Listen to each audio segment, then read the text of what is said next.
नील नदी घाटी में कृषि विकास, इसका जो मुख्य कंसर्न हमारा इसमें जो रहेगा वो आसवान प्रोजेक्ट और इरिगेशन पे हमारा मुख्य इम्पिटस रहेगा। मिश्र प्राचीन काल से ही सघन कृषि का क्षेत्र रहा है। यहाँ परंपरागत फलहालीन कृषक जो हैं निर्वहन कृषि करते आए हैं। 1962 में सरकार ने कृषि भूमि के स्वामित्व का पुनर्गठन कर सहकारी कृषि को प्रोत्साहन दिया। सिंचाई तथा अन्य कृषि सुधार द्वारा कृषि उत्पादन में धीरे धीरे आत्मनिर्भरता लाने का प्रयास किया। कृषि क्षेत्रों पर ही चारा फसलों के उत्पादन द्वारा पशुपालन का भी विकास किया गया। मिश्र का आप ये देखेंगे कि 95% क्षेत्र है वो रेगिस्तानी है। इस कारण ये उपलब्ध कृषि भूमि पर भारी बोझ है। कुल क्षेत्रफल का करीब मात्र 5% भाग ही उपयोगी है और यह सीमित क्षेत्र जो औसत प्रति व्यक्ति 20 हेक्टेयर है मिश्र की अर्थव्यवस्था का एक महत्वपूर्ण कृषि भाग है और इससे सकल घरेलू उत्पादन का 1/7 भाग प्राप्त होता है और श्रम शक्ति का लगभग 1/4 भाग इसमें लगा हुआ है। कृषि निर्यात से ही विदेशी मुद्रा का एक महत्वपूर्ण भाग प्राप्त होता है। तीव्र गति से बढ़ती जनसंख्या ने खेती की तीव्रता को भी प्रेरित किया है। यहाँ भारी पूंजी का निवेश सिंचाई साधनों में हुआ है। कुशल श्रम, उर्वरक व कीटनाशकों पर भी निवेश बढ़ा है और मिश्र के अंदर कृषि निर्वहन की अपेक्षा वाणिज्यिक की ओर अग्रसर हुई है। मिश्र में खेती के 2 मौसम हैं, सर्दी व गर्मी। गर्मी में कपास विशेष रूप से होती है जिसमें उपलब्ध श्रम का अधिक भाग लग जाता है।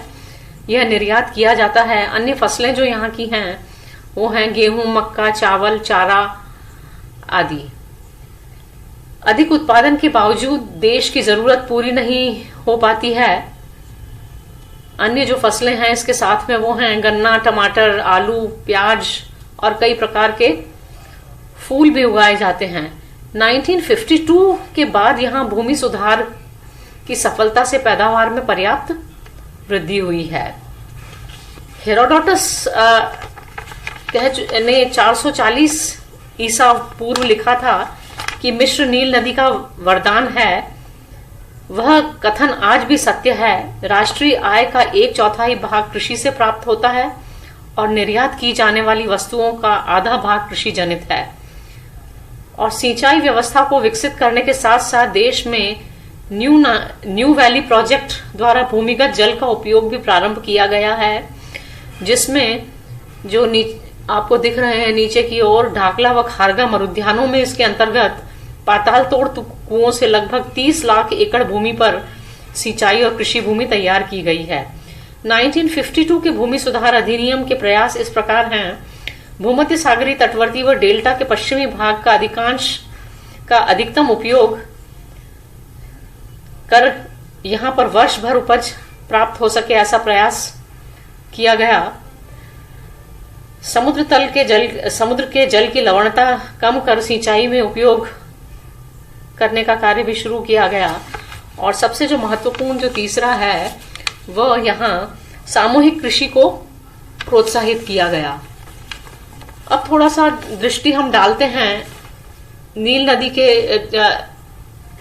की घाटी के अंदर जो उत्पादन हो रहा है उसके अंदर जो फसल चक्र का प्रयोग किया जाता है वो त्रिवर्षीय फसल चक्र प्रयोग किया जाता है वो इस प्रकार है। प्रथम वर्ष आप देखेंगे नवंबर से मई के अंदर कुछ खाद्यान्न बोए जाते हैं जिसमें गेहूं, जौ, चारा, बरसीम, फलियां आदि प्याज आदि होते हैं। फिर प्रथम वर्ष में ही जून से जुलाई खेतों को खाली छोड़ दिया जाता है। जुलाई से नवंबर मक्का बोई जाती है और दिसंबर से जनवरी जो भूमि पड़ती रहती है या फिर उस पर बरसीम, मिस्री घास जिसको कहते हैं, वो बोई जाती है। दूसरे वर्ष फरवरी से नवंबर कपास, गन्ना, चावल उत्पादन किया जाता है और तृतीय वर्ष के अंदर उसी क्रम के अंदर फल वापस उत्पन्न की जाती है। तो फसल की जो ऋतुएं जो हैं वो इस प्रकार हैं। वर्ष भर में 3 ऋतुएं होती हैं, ग्रीष्मकालीन, पतझड़ से बसंत तक और बाढ़ के समय। जो ग्रीष्मकालीन है फरवरी से अक्टूबर, इसमें गन्ना, चावल, कपास, मरुद्यानों में खजूर, भूमध्य सागर तट पर अंगूर, जैतून, अंजीर आदि, और इस ऋतु की कृषि को सैफिक कहा जाता है। दूसरा जो है पतझड़ और से बसंत तक, नवंबर से जून। बाढ़ का जल उतरने पर शीतकालीन फसलें गेहूं, जौ, बरसीम, सब्जियां, दालें, पटसन आदि बोई जाती हैं। इस प्रकार की कृषि को नील कहा जाता है। उसके बाद तीसरा आता है बाढ़ के समय की कृषि, जुलाई से अक्टूबर तक। ये मिस्र के बाढ़ग्रस्त क्षेत्रों के ऊपर मक्का, ज्वार, बाजरा, चावल तथा सब्जियों का उत्पादन होता है। यहाँ पे आप देख सकते हैं नक्शे के अंदर दिया हुआ है जो इरिगेटेड फार्मिंग का जो पूरा का पूरा जो लैंड यूज, यदि हम इसका देखें, भूमि उपयोग, पूरा मिस्र की जो नील नदी की जो घाटी है और उसका जो डेल्टा क्षेत्र है वो आता है। दूसरा जो पिंक कलर से जो शो किया हुआ है, रफ ग्रेजिंग और नोमैटिक हर्डिंग जो है, पशुपालन का जो कार्य और ग्रेजिंग का जो पशुचारण का जो कार्य जो होता है, ये ऊपर भूमध्य सागरी पतली पट्टी, और इधर आप ये देखेंगे कि लाल सागर के तट से सटी हुई से लगी हुई ये पट्टी, और उसके बीच में आप ये देखेंगे कि ये मरुद्यानों के बीच का छोटा सा पैच है, और बाकी सारा का सारा आप ये देखेंगे वेस्टलैंड के अंतर्गत आता है। और प्रमुख फसलें भी इस मैप में दर्शाई गई हैं। अब नेक्स्ट मैप जो है कि हम ये देखेंगे कि ये जो है कृषि जलवायु प्रदेश, एग्रो इकोलॉजिकल जो जोन्स हैं यहाँ के प्रमुख। इससे पहले हम देखेंगे नील नदी में कृषि की विशेषताएं क्या क्या हैं। अधिकांश जो कृषि क्षेत्र जो हैं यहाँ छोटे हैं घाटी में, और कृषक जो यहाँ है, जो फलहाली कृषक है वो निर्धन है। सामूहिक कृषि के और सहकारी कृषि के कारण थोड़ी सी संभावनाएं यहाँ बढ़ी हैं। खेत बहुत छोटे होने के कारण आधुनिक यंत्र का प्रयोग संभव नहीं है, और मिस्र की अधिकांश जनसंख्या जो है कृषि में लगी है। और कृषि का प्रमुख आधार जो है नील का जल ही है। प्रति एकड़ उपज अन्य देशों की तुलना में कम है यहाँ, और वर्ष भर सिंचाई की सुविधा के कारण गर्मी में उत्पन्न होने वाली खाद्य फसलों का महत्व बढ़ गया है। निचले मिस्र में आप ये देखेंगे कि लोअर इजिप्ट के अंदर मक्का व चावल प्रमुख फसल है, और ऊपरी जो इजिप्ट है उसमें गेहूं, जौ व बाजरा प्रमुख फसलें हैं। प्रमुख जो आप जो व्यापारिक फसलें हैं वो कपास, गन्ना, जैतून, मूंगफली, बरसीम, पटसन आदि हैं। फल का उत्पादन भी यहाँ पर होता है।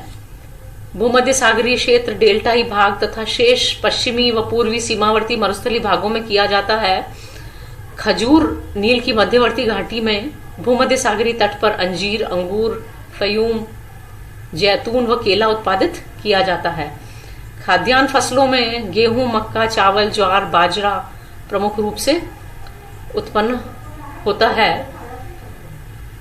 कभी कभी खाद्यान्नों का आयात भी करना पड़ता है। व्यावसायिक या व्यापारिक फसलों में गन्ना, बरसीम, मूंगफली, जैतून, पटसन, कपास ये प्रमुख हैं। आप ये देखेंगे कि ये जो क्लाइमेटिक जो जोन्स हैं, इसमें जो सबसे प्रथम जो ऊपर रेड कलर का दिखा है बाल्ट्रिम जोन, देन गैम्जिया जोन, देखिए आपका दूसरा जो ग्रीन कलर का जो दिख रहा है यहाँ पर आप ये देखेंगे, ये दूसरा ग्रीन कलर का, तीसरा जो है ब्लू कलर का ताहिरर इस्माइलिया जोन, चौथा जो है यहाँ पर बेनीशेफ गीजा जोन, पांचवा जो जोन जो है वो पूरा नील नदी की मध्य जो घाटी है, पूरा का पूरा घाटी क्षेत्र, और छितराया हुआ ईस्ट के अंदर भी पैचेस हैं, और वेस्टर्न के अंदर भी ये जो कुछ जो मरुद्यान के अंदर पैचेस दिख रहे हैं, मारियो आसवान जोन, और शेष सारा का सारा जो है स्टोनी और माउंटेन डेजर्ट का भाग है। इसके बाद में हम आ जाएंगे, ये देखते हैं विभिन्न फसलों के क्षेत्र। कॉटन का आप देखेंगे ग्रीष्मकालीन उपज में कॉटन का बहुत महत्वपूर्ण स्थान है। आगे हम आते हैं, अभी फसलवार हम देखते हैं। सबसे पहला जो है गन्ना। नील नदी घाटी में विस्तृत रूप से गन्ना उत्पन्न किया जाता है। यहाँ पे देखेंगे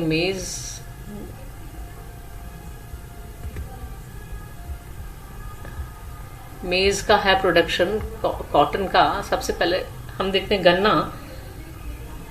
द्वितीय विश्व महायुद्ध से पूर्व 1200 एकड़ में गन्ना उत्पन्न किया जाता था, परंतु इसका वर्तमान में क्षेत्र बहुत बढ़ गया है। ये नील नदी की ऊपरी घाटी में आसवान और अस्यूत के मध्य स्थित है गन्ने का क्षेत्र, जहां 4 डिग्री सेंटीग्रेड तापमान रहता है और प्रमुख रूप से क्यूबा, जावा और भारतीय गन्ने की किस्में बोई जाती हैं। बरसीम। नील नदी की घाटी में कपास के बाद दूसरे नंबर की उपज बरसीम है, जो सर्वाधिक क्षेत्र में बोई जाती है। इसका प्रयोग पशु चारे के रूप में किया जाता है और साथ ही नाइट्रोजन फिक्सेशन के लिए भी उपयोग में लिया जाता है। तीसरा आ जाता है मूंगफली। यहाँ पर मूंगफली का उत्पादन मुख्य रूप से मध्य और ऊपरी नील घाटी में किया जाता है। आसवान बांध के सिंचित क्षेत्र में मूंगफली का उत्पादन होता है और इसका प्रयोग तेल व पशु आहार के रूप में किया जाता है। जैतून का उत्पादन मिस्र में भूमध्य सागर के तटवर्ती भागों व ऊपरी नील घाटी में किया जाता है, जिससे तेल प्राप्त किया जाता है और निर्यात भी किया जाता है। जूट। इसका उत्पादन मुख्य रूप से नील नदी के डेल्टाई भाग में दलदली भूमि पर किया जाता है और इसका अधिकांश भाग यूरोपीय देशों को निर्यात किया जाता है।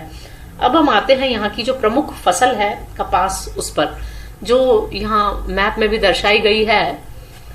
डेल्टाई क्षेत्र के अंदर बड़ी मात्रा के अंदर इसका उत्पादन किया जाता है। कुछ क्षेत्र भी इसमें दिखाए गए हैं, आप ये देखेंगे, और उनका प्रतिशत बताया है। ग्रीष्मकालीन उपज में कपास का महत्वपूर्ण स्थान है और विश्व के निर्यात मूल्य में 50% भाग लगभग कपास का होता है और इस ओर सरकार का भी ध्यान रहता है। देश में कपास के उत्पादन का सर्वप्रथम प्रयास मोहम्मद अली के प्रोत्साहन पर प्रारंभ हुआ था, जहां कई किस्में यहां प्रारंभ की गई थी और सर्वप्रथम नील डेल्टा में ओमसी स्थान पर पौधे को 1860 में उत्पन्न करने का कार्य प्रारंभ किया गया था और 1882 तक ओस्मानी अथवा प्राचीन भूरी मिश्र रूसी सबसे अच्छी कपास मानी जाती थी और इस प्रकार ये नई किस्म डेल्टा क्षेत्र में फैल गई। ओस्मानी प्रकार की कपास ऊपरी मिश्र में अधिक मात्रा में उत्पन्न की जाती है और ऊपरी मिश्र में इसके उत्पादन का करीब 80% मिश्र में करीब 80% भाग में ये उत्पन्न की जाती है और मध्य मिश्र में 58% क्षेत्र में और डेल्टा क्षेत्र में 13% भाग में यह कपास उत्पन्न की जाती है। मिताफिफी की खोज ओस्मानी के ही क्षेत्र में हुई। यह अन्य किस्म की है जिसका रेशा काफी लंबा होता है। इसे मिश्र की सबसे अच्छी किस्म की कपास माना जाता है। दूसरी एक नई किस्म और भी है, सागेल, जो वर्तमान में सबसे बेस्ट किस्म की मानी जाती है। ये 1935 के बाद गीजा में एक नई किस्म का प्रयोग किया गया, इसे गीजा 7 के नाम से जाना जाता है। यह किस्म इसका प्रति एकड़ उत्पादन अधिक होता है। उसके पश्चात हम ये देखेंगे कि कपास का उत्पादन क्षेत्र 2 प्रमुख क्षेत्रों में किया जाता है उत्पादन, डेल्टा प्रदेश और ऊपरी मिश्र। डेल्टा प्रदेश में अधिकांश कपास प्राप्त होती है। 2 प्रकार की मिट्टियां यहाँ पर पाई जाती हैं, रेतीली मिट्टी जिसे सफरा कहते हैं और दूसरा काली चिकनी मिट्टी, जो इसके लिए सबसे अधिक उपयोगी है। नील के डेल्टा प्रदेश में प्रतिवर्ष नई मिट्टी जमा होने से कपास का उत्पादन अपेक्षाकृत सस्ता होता है। दूसरा जो है ऊपरी मिश्र यहाँ भारी चिकनी मिट्टी वाले क्षेत्र में कपास उत्पन्न की जाती है, जहां बाढ़ निर्मित मैदान है और नाइट्रोजन खादों का प्रयोग किया जाता है। कपास का राष्ट्रीय महत्व। देश की कुल कृषि आय का 35%, राष्ट्रीय आय का 45% और निर्यात का 50% कपास से प्राप्त होता है। अन्य जो फसलें हैं, खाद्यान्न फसलें, आप ये देखेंगे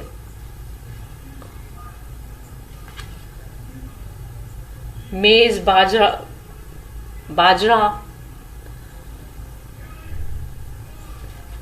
बाजरा जो है वो ग्रीष्मकालीन उपज है। उसके पश्चात जो है जौ, आप ये देखेंगे जौ। भूमध्य सागरीय तटवर्ती जो भाग है नील नदी की ऊपरी घाटी में और न्यू वैली के अंदर भी इसका प्रोडक्शन काफी मात्रा के अंदर बढ़ा है। आप ये देखेंगे मेज का प्रोडक्शन भी आप ये देखेंगे सर्वाधिक जो है ऊपरी डेल्टाई क्षेत्र के अंदर है। उसके पश्चात आप ये देखेंगे वीट का प्रोडक्शन भी आप ये देखेंगे कि गाबरिया और धकालिया क्षेत्र के अंदर सर्वाधिक देखने को मिलता है। यहाँ पे राइस प्रोडक्शन भी आप देखेंगे, ट्रेडिशनल राइस भी यहाँ पैदा किया जाता है बड़ी मात्रा में। यही कफर एल शेख और धकालिया में बड़े पैमाने पर यह पैदा किया जाता है। आप देखेंगे मिस्र की ऊपरी नील घाटी जो कि आसवान से अस्यूत तक है, इसमें गेहूं का उत्पादन ज्यादा किया जाता है। लेकिन गेहूं का क्षेत्र आप देखेंगे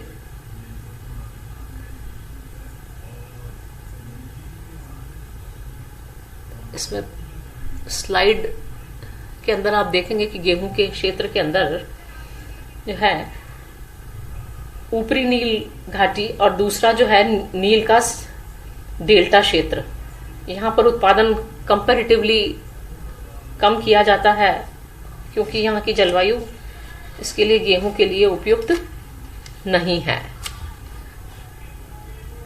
धन्यवाद।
नील नदी घाटी में कृषि विकास, इसका जो मुख्य कंसर्न हमारा इसमें जो रहेगा वो आसवान प्रोजेक्ट और इरिगेशन पे हमारा मुख्य इम्पिटस रहेगा। मिस्र प्राचीन काल से ही सघन कृषि का क्षेत्र रहा है। यहाँ परंपरागत फलहालीन कृषक जो है निर्वहन कृषि करते आए हैं। 1962 में सरकार ने कृषि भूमि के स्वामित्व का पुनर्गठन कर सहकारी कृषि को प्रोत्साहन दिया। सिंचाई तथा अन्य कृषि सुधार द्वारा कृषि उत्पादन में धीरे धीरे आत्मनिर्भरता लाने का प्रयास किया। कृषि क्षेत्रों पर ही चारा फसलों के उत्पादन द्वारा पशुपालन का भी विकास किया गया। मिस्र का आप ये देखेंगे कि 95% क्षेत्र है वो रेगिस्तानी है। इस कारण ये उपलब्ध कृषि भूमि पर भारी बोझ है। कुल क्षेत्रफल का करीब मात्र 5% भाग ही उपयोगी है और यह सीमित क्षेत्र जो औसत प्रति व्यक्ति 20 हेक्टेयर है, मिस्र की अर्थव्यवस्था का एक महत्वपूर्ण कृषि भाग है और इससे सकल घरेलू उत्पादन का 1/7 भाग प्राप्त होता है और श्रम शक्ति का लगभग 1/4 भाग इसमें लगा हुआ है। कृषि निर्यात से ही विदेशी मुद्रा का एक महत्वपूर्ण भाग प्राप्त होता है। तीव्र गति से बढ़ती जनसंख्या ने खेती की तीव्रता को भी प्रेरित किया है। यहाँ भारी पूंजी का निवेश सिंचाई साधनों में हुआ है। कुशल श्रम, उर्वरक व कीटनाशकों पर भी निवेश बढ़ा है और मिस्र के अंदर कृषि निर्वहन की अपेक्षा वाणिज्यिक की ओर अग्रसर हुई है। मिस्र में खेती के 2 मौसम हैं, सर्दी व गर्मी। गर्मी में कपास विशेष रूप से होती है जिसमें उपलब्ध श्रम का अधिक भाग लग जाता है, यह निर्यात किया जाता है। अन्य फसलें जो यहाँ की हैं वो हैं गेहूं, मक्का, चावल, चारा आदि। अधिक उत्पादन के बावजूद देश की जरूरत पूरी नहीं हो पाती है। अन्य जो फसलें हैं इसके साथ में वो हैं गन्ना, टमाटर, आलू, प्याज और कई प्रकार के फूल भी उगाए जाते हैं। 1952 के बाद यहाँ भूमि सुधार की सफलता से पैदावार में पर्याप्त वृद्धि हुई है। हेरोडोटस ने 440 ईसा पूर्व लिखा था कि मिस्र नील नदी का वरदान है। वह कथन आज भी सत्य है। राष्ट्रीय आय का 1/4 भाग कृषि से प्राप्त होता है और निर्यात की जाने वाली वस्तुओं का आधा भाग कृषि जनित है। और सिंचाई व्यवस्था को विकसित करने के साथ साथ देश में न्यू वैली प्रोजेक्ट द्वारा भूमिगत जल का उपयोग भी प्रारंभ किया गया है, जिसमें जो आपको दिख रहे हैं नीचे की ओर ढाकला व खारगा मरुद्यानों में इसके अंतर्गत पाताल तोड़ कुओं से लगभग 30 लाख एकड़ भूमि पर सिंचाई और कृषि भूमि तैयार की गई है। 1952 के भूमि सुधार अधिनियम के प्रयास इस प्रकार हैं। भूमध्य सागरीय तटवर्ती व डेल्टा के पश्चिमी भाग का अधिकतम उपयोग कर यहाँ पर वर्ष भर उपज प्राप्त हो सके ऐसा प्रयास किया गया। समुद्र के जल की लवणता कम कर सिंचाई में उपयोग करने का कार्य भी शुरू किया गया। और सबसे जो महत्वपूर्ण जो तीसरा है वह यहाँ सामूहिक कृषि को प्रोत्साहित किया गया। अब थोड़ा सा दृष्टि हम डालते हैं नील नदी की घाटी के अंदर जो उत्पादन हो रहा है उसके अंदर जो फसल चक्र का प्रयोग किया जाता है वो त्रिवर्षीय फसल चक्र प्रयोग किया जाता है वो इस प्रकार है। प्रथम वर्ष आप देखेंगे नवंबर से मई के अंदर कुछ खाद्यान्न बोए जाते हैं जिसमें गेहूं, जौ, चारा, बरसीम, फलियां आदि प्याज आदि होते हैं। फिर प्रथम वर्ष में ही जून से जुलाई खेतों को खाली छोड़ दिया जाता है। जुलाई से नवंबर मक्का बोई जाती है और दिसंबर से जनवरी जो भूमि पड़ती रहती है या फिर उस पर बरसीम, मिस्री घास जिसको कहते हैं, वो बोई जाती है। दूसरे वर्ष फरवरी से नवंबर कपास, गन्ना, चावल उत्पादन किया जाता है और तृतीय वर्ष के अंदर उसी क्रम के अंदर फल वापस उत्पन्न की जाती है। तो फसल की जो ऋतुएं जो हैं वो इस प्रकार हैं। वर्ष भर में 3 ऋतुएं होती हैं, ग्रीष्मकालीन, पतझड़ से बसंत तक और बाढ़ के समय। जो ग्रीष्मकालीन है फरवरी से अक्टूबर, इसमें गन्ना, चावल, कपास, मरुद्यानों में खजूर, भूमध्य सागर तट पर अंगूर, जैतून, अंजीर आदि। और इस ऋतु की कृषि को सैफिक कहा जाता है। दूसरा जो है पतझड़ और से बसंत तक, नवंबर से जून। बाढ़ का जल उतरने पर शीतकालीन फसलें गेहूं, जौ, बरसीम, सब्जियां, दालें, पटसन आदि बोई जाती हैं। इस प्रकार की कृषि को नील कहा जाता है। उसके बाद तीसरा आता है बाढ़ के समय की कृषि, जुलाई से अक्टूबर तक। ये मिस्र के बाढ़ग्रस्त क्षेत्रों के ऊपर मक्का, ज्वार, बाजरा, चावल तथा सब्जियों का उत्पादन होता है। यहाँ पे आप देख सकते हैं नक्शे के अंदर दिया हुआ है जो इरिगेटेड फार्मिंग का जो पूरा जो लैंड यूज, यदि हम इसका देखें भूमि उपयोग, पूरा मिस्र की जो नील नदी की जो घाटी है और उसका जो डेल्टा क्षेत्र है वो आता है। दूसरा जो पिंक कलर से जो शो किया हुआ है रफ ग्रेजिंग और नोमैडिक हर्डिंग जो है, पशुपालन का जो कार्य और ग्रेजिंग का जो पशुचारण का जो कार्य जो होता है, ये ऊपर भूमध्य सागरी पतली पट्टी और इधर आप ये देखेंगे कि लाल सागर के तट से सटी हुई से लगी हुई ये पट्टी, और उसके बीच में आप ये देखेंगे कि ये मरुद्यानों के बीच का छोटा सा पैच है, और बाकी सारा का सारा आप ये देखेंगे वेस्टलैंड के अंतर्गत आता है। और प्रमुख फसलें भी इस मैप में दर्शाई गई हैं। अब नेक्स्ट मैप जो है कि हम ये देखेंगे कि ये जो है कृषि जलवायु प्रदेश, एग्रो इकोलॉजिकल जो जोन्स हैं यहाँ के प्रमुख। इससे पहले हम देखेंगे नील नदी में कृषि की विशेषताएं क्या क्या हैं। अधिकांश जो कृषि क्षेत्र जो हैं यहाँ छोटे हैं घाटी में, और कृषक जो यहाँ है, जो फलहाली कृषक है वो निर्धन है।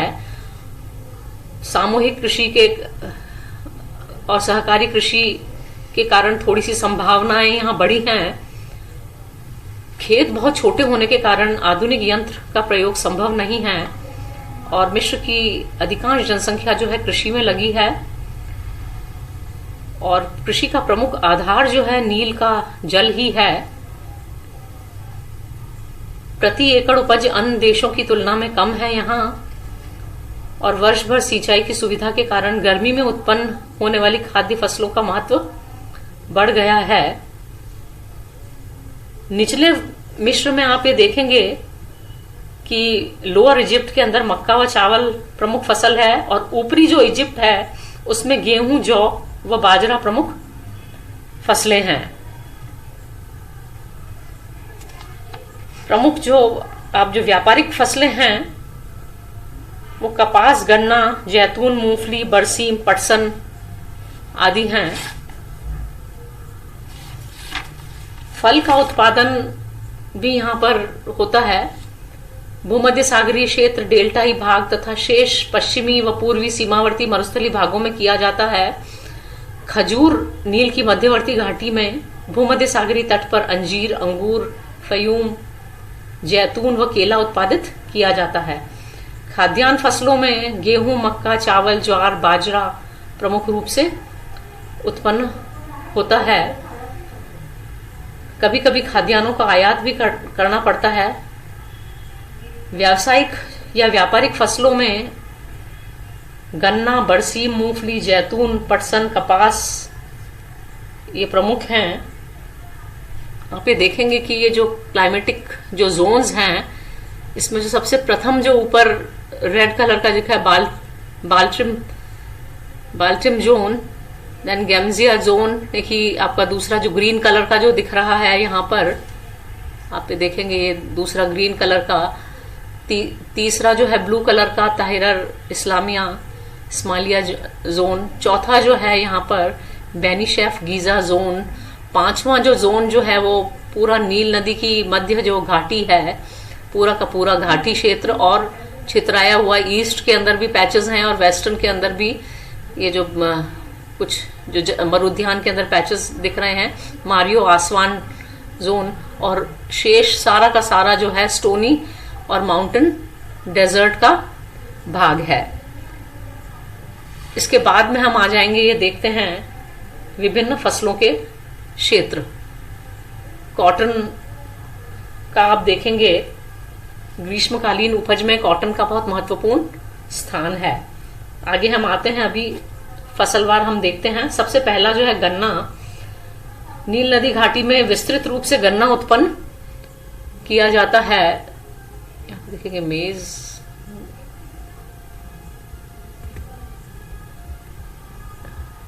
मेज का है प्रोडक्शन कॉटन का। सबसे पहले हम देखते हैं गन्ना। द्वितीय विश्व महायुद्ध से पूर्व 1200 एकड़ में गन्ना उत्पन्न किया जाता था, परंतु इसका वर्तमान में क्षेत्र बहुत बढ़ गया है। ये नील नदी की ऊपरी घाटी में आसवान और अस्यूत के मध्य स्थित है गन्ने का क्षेत्र, जहां 4 डिग्री सेंटीग्रेड तापमान रहता है और प्रमुख रूप से क्यूबा, जावा और भारतीय गन्ने की किस्में बोई जाती हैं। बरसीम, नील नदी की घाटी में कपास के बाद दूसरे नंबर की उपज बरसीम है, जो सर्वाधिक क्षेत्र में बोई जाती है। इसका प्रयोग पशु चारे के रूप में किया जाता है और साथ ही नाइट्रोजन फिक्सेशन के लिए भी उपयोग में लिया जाता है। तीसरा आ जाता है मूंगफली। यहाँ पर मूंगफली का उत्पादन मुख्य रूप से मध्य और ऊपरी नील घाटी में किया जाता है। आसवान बांध के सिंचित क्षेत्र में मूंगफली का उत्पादन होता है और इसका प्रयोग तेल व पशु आहार के रूप में किया जाता है।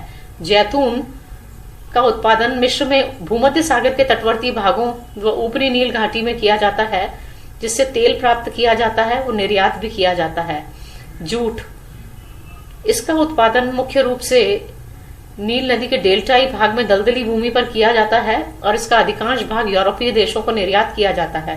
अब हम आते हैं यहाँ की जो प्रमुख फसल है कपास, उस पर, जो यहाँ मैप में भी दर्शाई गई है। डेल्टाई क्षेत्र के अंदर बड़ी मात्रा के अंदर इसका उत्पादन किया जाता है। कुछ क्षेत्र भी इसमें दिखाए गए हैं, आप ये देखेंगे, और उनका प्रतिशत बताया है। ग्रीष्मकालीन उपज में कपास का महत्वपूर्ण स्थान है और विश्व के निर्यात मूल्य में 50% भाग लगभग कपास का होता है और इस ओर सरकार का भी ध्यान रहता है।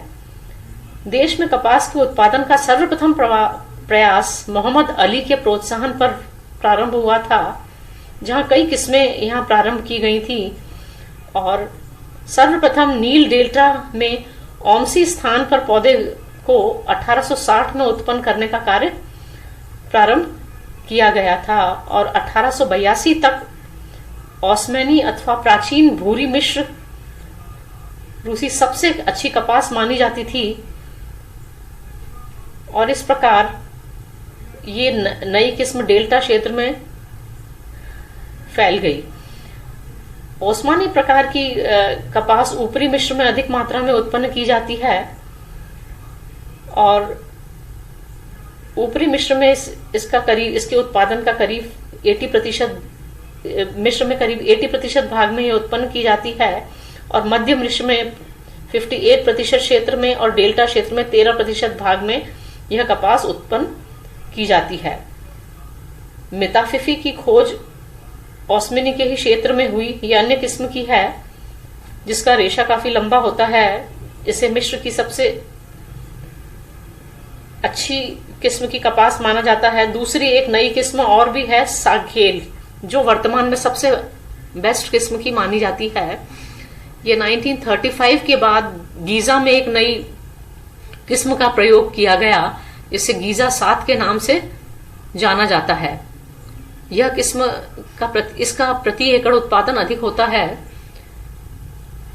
उसके पश्चात हम ये देखेंगे कि कपास का उत्पादन क्षेत्र 2 प्रमुख क्षेत्रों में किया जाता है उत्पादन, डेल्टा प्रदेश और ऊपरी मिश्र। डेल्टा प्रदेश में अधिकांश कपास प्राप्त होती है। 2 प्रकार की मिट्टियां यहाँ पर पाई जाती हैं, रेतीली मिट्टी जिसे सफरा कहते हैं और दूसरा काली चिकनी मिट्टी, जो इसके लिए सबसे अधिक उपयोगी है। नील के डेल्टा प्रदेश में प्रतिवर्ष नई मिट्टी जमा होने से कपास का उत्पादन अपेक्षाकृत सस्ता होता है।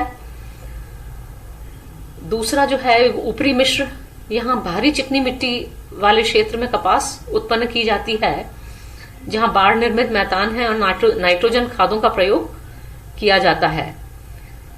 कपास का राष्ट्रीय महत्व, देश की कुल कृषि आय का 35%, राष्ट्रीय आय का 45% और निर्यात का 50% कपास से प्राप्त होता है। अन्य जो फसलें हैं, खाद्यान्न फसलें, आप ये देखेंगे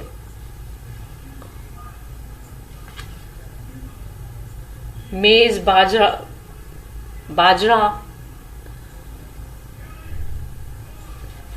बाजरा जो है वो ग्रीष्मकालीन उपज है। उसके पश्चात जो है जौ,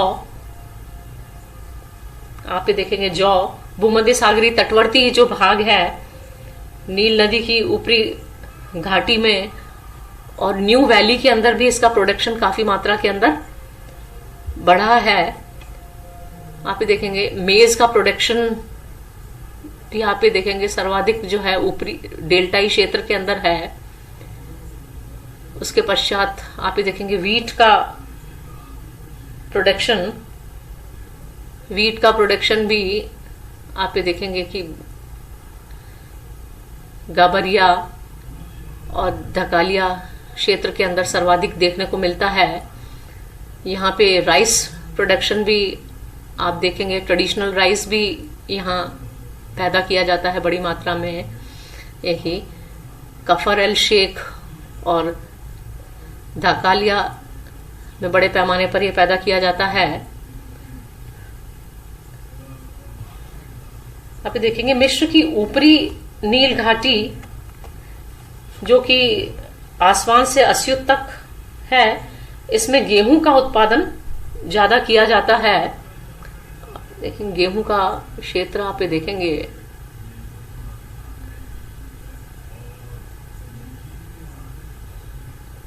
इसमें स्लाइड के अंदर आप देखेंगे कि गेहूं के क्षेत्र के अंदर जो है ऊपरी नील घाटी और दूसरा जो है नील का डेल्टा क्षेत्र, यहाँ पर उत्पादन कंपैरेटिवली कम किया जाता है क्योंकि यहाँ की